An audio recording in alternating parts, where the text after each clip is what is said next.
Our group has changed from this working group for the Planning Commission to Create Buckhannon. A couple of people have dropped off because we burned them out, possibly.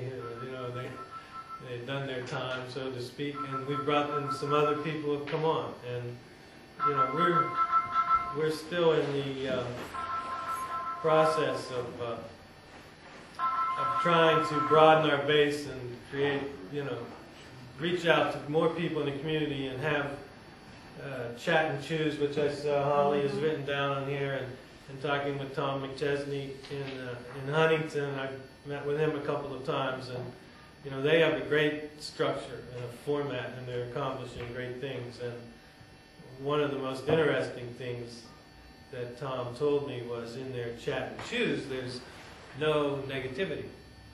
If you start spieling off why it won't work or how you can't do it or what's against it, you have to put money in a jar. Well, my question was how much per minute, because I figured some of the people that start in a half hour and they're gone and telling you why it's not going to work. We tried it before. It's not going to.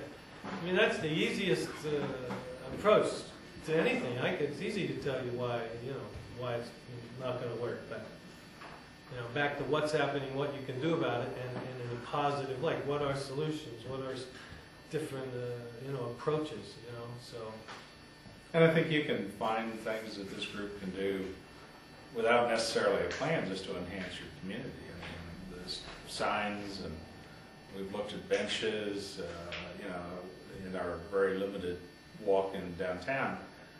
Would you say you have a problem in downtown? If so, what is it?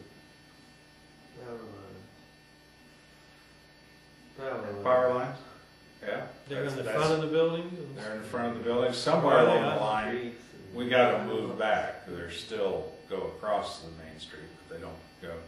But one of the items in our plan is to have every 15,000 volt or higher line buried.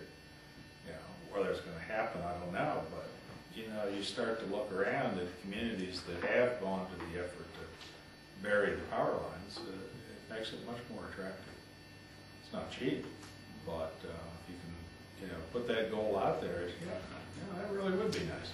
We got this monster of a power station right as our main entrance to town.